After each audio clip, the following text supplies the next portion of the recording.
21-21-2006 dari Program Studi Pendidikan Ekonomi Universitas Muhammadiyah Purworejo. Di sini kita akan belajar mengenai konsep dasar ilmu ekonomi. Apa aja sih yang akan kita pelajari di dalam konsep dasar ilmu ekonomi? Di dalam konsep dasar ilmu ekonomi, kita akan belajar mengenai deskripsi ilmu ekonomi, cabang ilmu ekonomi, inti masalah ekonomi, dan tindakan, prinsip, dan motif ekonomi. Untuk mengerti konsep dasar ilmu ekonomi, kamu harus tahu dulu nih, ekonomi itu apa. Tapi apakah ekonomi hanya membahas kegiatan rumah tangga saja? Lalu bagaimana sih sebenarnya ilmu ekonomi itu? Yuk kita cari tahu. Jika kita berbicara tentang ekonomi, pastinya ingat tentang uang dan bank. Ternyata uang dan bank hanya sebagian elemen dari ekonomi yang luas. Teori ekonomi dibangun atas landasan dari pengamatan sebab akibat yang didasarkan pada aksi dan reaksi di dalam kehidupan masyarakat. Itu sebabnya ekonomi kita kenal dan kita gunakan sampai saat ini. Istilah ekonomi pertama kali diungkapkan oleh Xenophon. Ekonomi berasal dari bahasa Yunani, yaitu ekonomia, yang berasal dari kata oikos dan nomos. Oikos artinya rumah tangga, nomos artinya aturan. Jadi dalam arti sempit, ekonomi artinya aturan rumah tangga atau manajemen rumah tangga. Ilmu ekonomi semakin lama semakin berkembang, sehingga banyak ahli ekonomi yang mendeskripsikan ilmu ekonomi. Di antaranya, Adam Smith adalah seorang filsuf berkebangsaan Skotlandia yang menjadi pelopor ilmu ekonomi modern. Adam Smith mengatakan bahwa ilmu ekonomi adalah ilmu yang menyelidiki tentang keadaan dan sebab adanya kekayaan suatu negara. Selanjutnya, Jean-Baptiste Say, ahli ekonomi dan pebisnis berasal dari Prancis, mengatakan bahwa ilmu ekonomi adalah suatu kajian tentang peraturan yang dapat menentukan kekayaan. Lalu ada John Stuart Mill, ahli ekonomi politik berasal dari Inggris, mengatakan bahwa ilmu ekonomi adalah ilmu praktis tentang produksi dan distribusi kekayaan. Alfred Marshall, seorang ekonomi yang berasal dari Inggris yang merupakan bapak ekonomi neoklasik pada tahun 1890 yang paling berpengaruh pada zamannya. Alfred Marshall mengatakan bahwa ilmu ekonomi adalah studi tentang umat manusia dalam usaha mengkaji bagian dari tindakan individu dan sosial yang paling dekat dengan pencapaian dan penggunaan kesejahteraan material. Paul Anthony Samuelson, seorang ahli ekonomi dari Amerika, mengatakan bahwa ilmu ekonomi adalah suatu studi cara orang-orang dan masyarakat membuat pilihan dengan atau tanpa menggunakan uang, dalam menggunakan sumber daya produksi yang terbatas, tetapi dapat digunakan dalam berbagai cara untuk menghasilkan berbagai jenis komoditas dari waktu ke waktu dan mendistribusikannya untuk keperluan konsumsi saat ini atau di masa yang datang kepada berbagai orang atau kelompok dalam masyarakat. Ada Richard George Lipsey, ahli ekonomi yang berasal dari Kanada, mengatakan bahwa ilmu ekonomi adalah studi tentang cara masyarakat mengelola sumber-sumber daya yang langka. Yang terakhir, Muhammad Hatta, seorang ahli ekonomi yang berkebangsaan Indonesia, mengatakan bahwa ilmu ekonomi adalah ilmu yang mempelajari proses-proses tercapainya kesejahteraan dan keadilan sosial suatu masyarakat. Cukup banyak ya pendapat dari para ahli. Tapi kita dapat simpulkan bahwa ilmu ekonomi selalu mengandung elemen masyarakat, sumber daya yang terbatas, dan tujuan ekonomi. Secara umum, ilmu ekonomi adalah ilmu yang mempelajari upaya manusia, baik sebagai individu maupun masyarakat, dalam rangka melakukan pilihan pengguna sumber daya yang terbatas guna memenuhi kebutuhan yang tidak terbatas akan barang dan jasa. Ternyata ilmu ekonomi dibagi menjadi 3 kelompok, yaitu ekonomi deskriptif, teori ekonomi, dan ekonomi terapan. Yuk kita ulas mengenai pembagian ilmu ekonomi. Yang pertama, ekonomi deskriptif merupakan cabang ilmu ekonomi yang memaparkan sejarah apa adanya tentang kehidupan ekonomi di suatu daerah atau negara pada masa tertentu berdasarkan data yang ada. Yang kedua, teori ekonomi. Teori ekonomi merupakan teori yang menjelaskan dan merumuskan pengertian, menjelaskan hubungan sebab akibat, serta menjelaskan cara kerja sistem perekonomian dalam kehidupan masyarakat. Teori ini dibagi menjadi 2, yaitu ekonomi makro dan ekonomi mikro.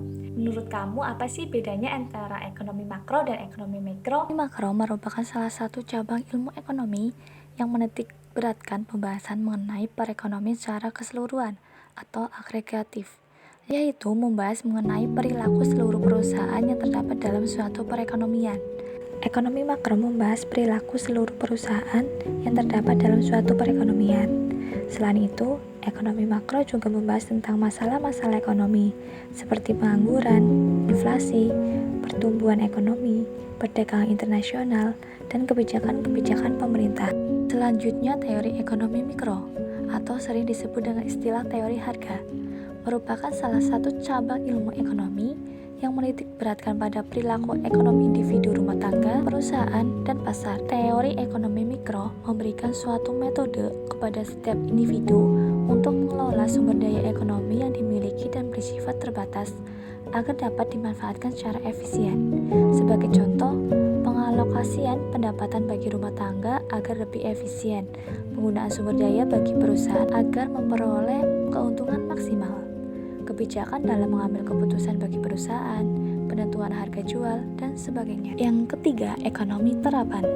Ekonomi terapan merupakan salah satu cabang ilmu ekonomi yang menganalisis teori ekonomi untuk merumuskan kebijakan dan pedoman atau standar yang tepat dalam mengatasi masalah ekonomi tertentu. Ekonomi terapan dapat diterapkan dalam manajemen keluarga, bisnis, atau pemerintah, bidang kesehatan, ataupun pendidikan, sehingga ekonomi terapan merupakan ekonomi yang bersifat praktis. Dalam ekonomi terapan menggunakan ilmu ekonomi, seperti pengukuran metode analisis, statistik, dan ekonomi metrika untuk mempelajari fenomena ekonomi dan membuat kebijakan ilmu ekonomi yang akurat. Sesuai cakupan bahasanya, ilmu ekonomi dibagi lagi menjadi beberapa cabang, diantaranya ekonomi moneter yang membahas tentang uang, perbankan, dan lembaga keuangan lainnya. Ekonomi publik membahas kebijakan pemerintah dalam perekonomian. Ekonomi industri. Cabang ini mempelajari interaksi berbagai perusahaan dalam industri. Ekonomi internasional membahas perekonomian antar negara atau bangsa. Ekonomi regional membahas mengenai perekonomian antar wilayah dan proses pengembangan ekonomi suatu wilayah.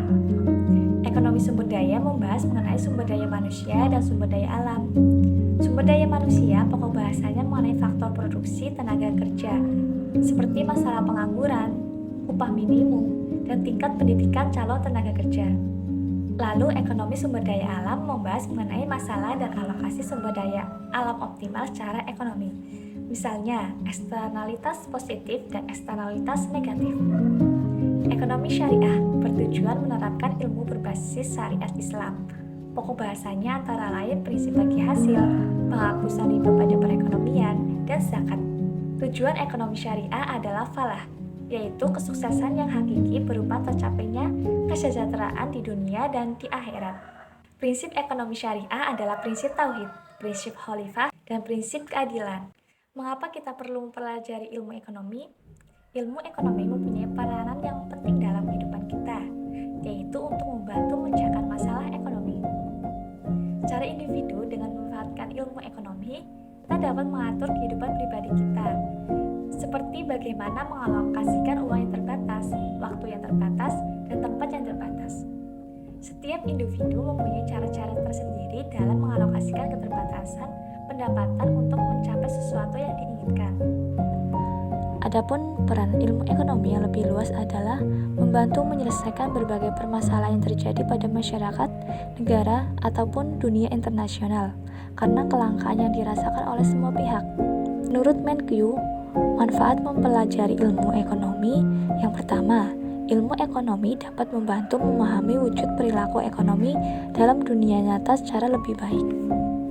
Yang kedua, dengan mempelajari ilmu ekonomi akan membuat seseorang lebih mahir atau lihai dalam perekonomian. Yang ketiga, dengan menguasai ilmu ekonomi akan memberikan pemahaman atas potensi dan keterbatasan kebijakan ekonomi. Inti dari masalah ekonomi adalah kelangkaan, yaitu ketidakseimbangan antara kebutuhan yang tidak terbatas dan alat pemuas kebutuhan yang terbatas. Ada yang tahu pengertian kebutuhan itu apa? Kebutuhan adalah segala sesuatu yang diperlukan manusia dalam mempertahankan kelangsungan hidup guna mencapai taraf hidup sejahtera. Pada dasarnya, kebutuhan berkaitan langsung dengan kelangsungan hidup manusia. Untuk mempertahankan hidup, manusia hanya memenuhi kebutuhan-kebutuhannya.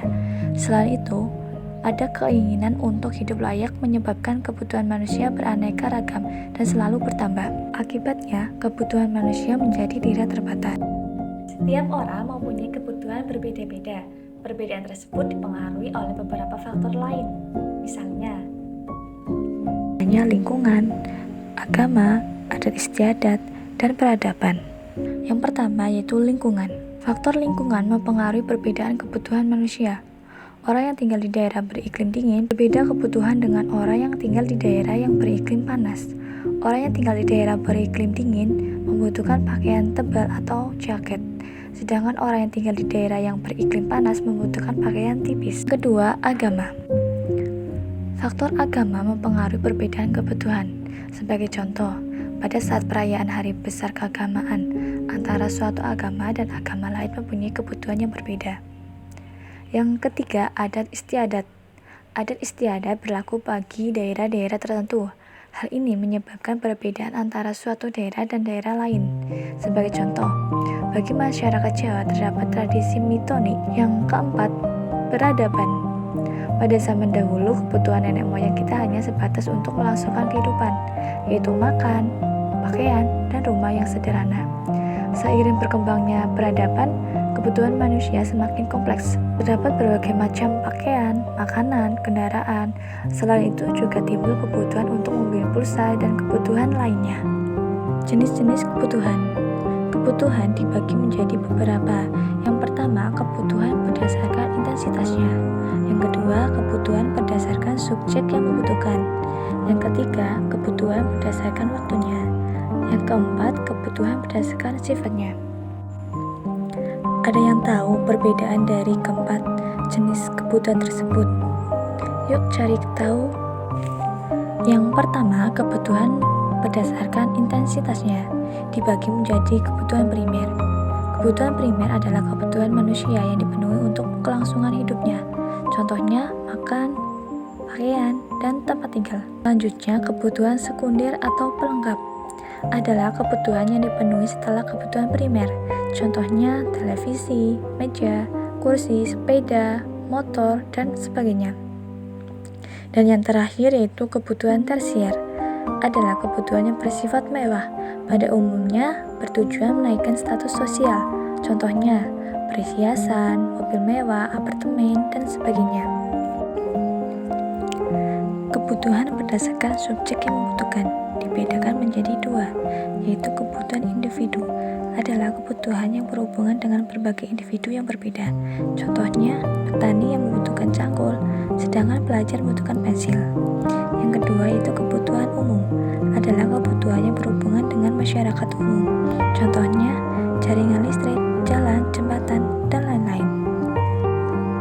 Kebutuhan berdasarkan waktunya dibedakan menjadi dua, yaitu kebutuhan sekarang adalah kebutuhan yang tidak dapat ditunda pemenuhannya dan harus dilakukan saat ini juga. Contohnya, orang lapar harus segera makan, orang sakit harus segera berobat.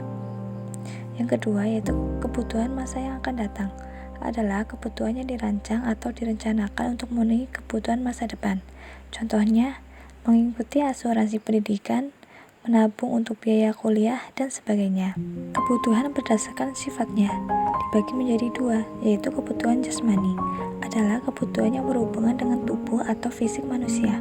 Contohnya, pakaian, makan, dan minum.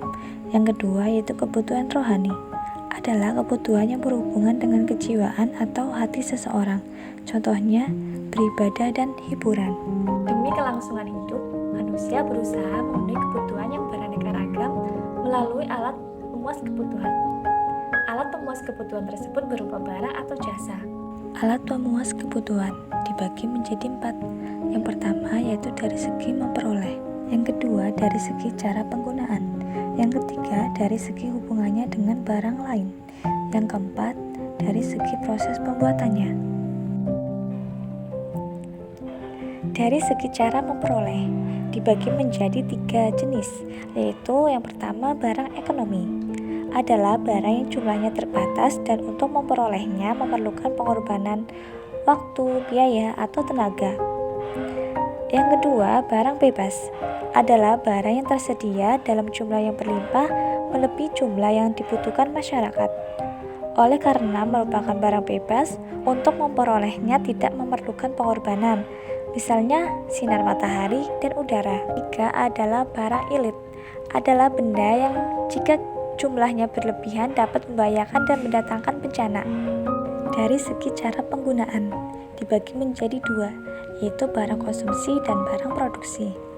Barang konsumsi adalah barang yang langsung dapat digunakan untuk memenuhi kebutuhan manusia. Barang konsumsi sering disebut dengan barang jadi atau barang akhir. Barang konsumsi ada 2 macam, yaitu barang konsumsi tidak tahan lama dan barang konsumsi tahan lama. Contoh barang konsumsi tidak tahan lama misalnya makanan, sedangkan barang konsumsi tahan lama misalnya pakaian. Makanan tidak tahan lama akan habis dalam 1 kali makan, sedangkan pakaian dapat digunakan lebih dari 1 kali. Barang produksi. Barang produksi adalah barang yang digunakan untuk memenuhi kebutuhan manusia. Dari segi hubungannya dengan barang lain, dibagi menjadi 2, yaitu barang substitusi dan barang komplementer. Barang substitusi adalah barang yang dapat dipakai untuk menggantikan fungsi barang lainnya. Barang substitusi disebut juga barang pengganti, misalnya singkong untuk menggantikan beras, telur untuk menggantikan daging, dan kertas pembungkus untuk menggantikan daun pisang. Barang komplementer adalah barang yang bersifat sebagai pelengkap bagi kegunaan barang lain. Barang komplementer disebut juga barang pelengkap, misalnya mobil dengan bensin, pulpen dengan tinta, dan kopi dengan gula. Dari segi proses pembuatannya, dibagi menjadi 3, yaitu barang mentah, barang setengah jadi, dan barang jadi. Barang mentah adalah barang yang belum bisa digunakan tanpa pengolahan terlebih dahulu, misalnya biji besi sebagai bahan mentah pembuatan besi dan baja, serta getah karet untuk pembuatan ban. Barang setengah jadi adalah barang yang telah diproses pada tahap tertentu tetapi belum menjadi barang siap pakai, misalnya benang, kopra, dan tepung beras. Yang ketiga yaitu barang jadi. Adalah barang yang telah diproses sehingga siap untuk digunakan, misalnya pakaian, sepatu, tas, buku, pensil, dan sebagainya. Kelangkaan sumber ekonomi.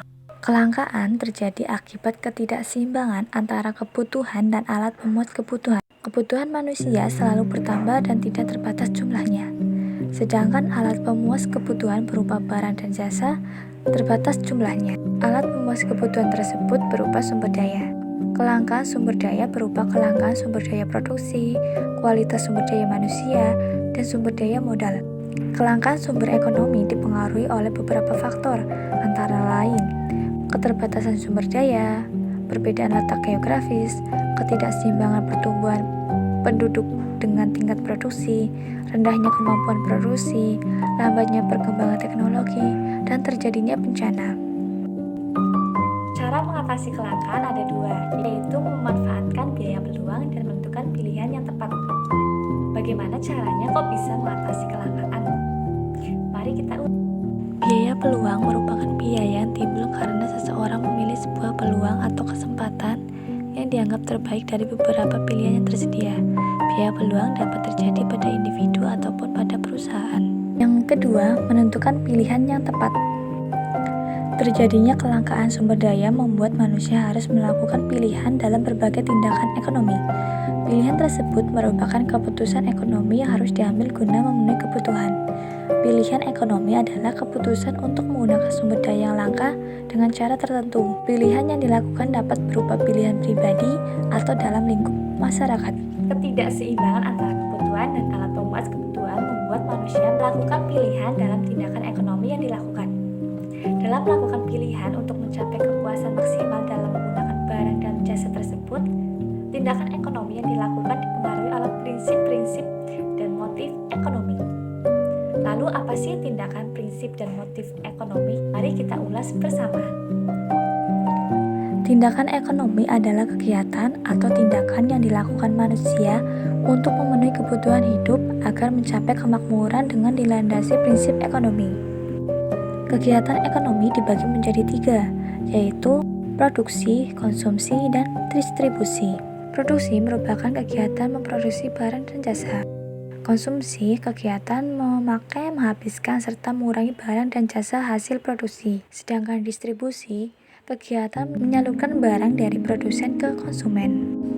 Tindakan ekonomi dibagi menjadi 2, yaitu tindakan ekonomi rasional dan tindakan ekonomi irasional. Tindakan ekonomi rasional adalah tindakan ekonomi yang dilakukan manusia dalam upaya memenuhi kebutuhan dengan didasarkan pada sikap rasional dan pilihan paling yang menguntungkan.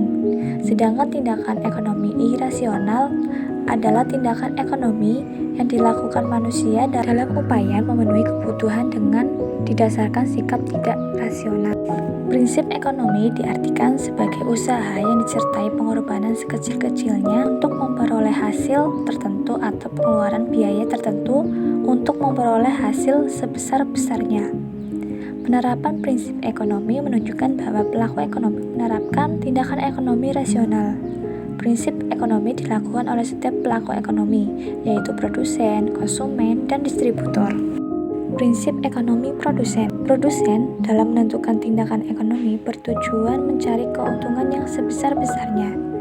Dalam kegiatannya, produsen menerapkan paling hemat dan efisien, menentukan cara produksi yang paling efektif, menghasilkan barang dengan kualitas yang tinggi, serta memperoleh keuntungan maksimal.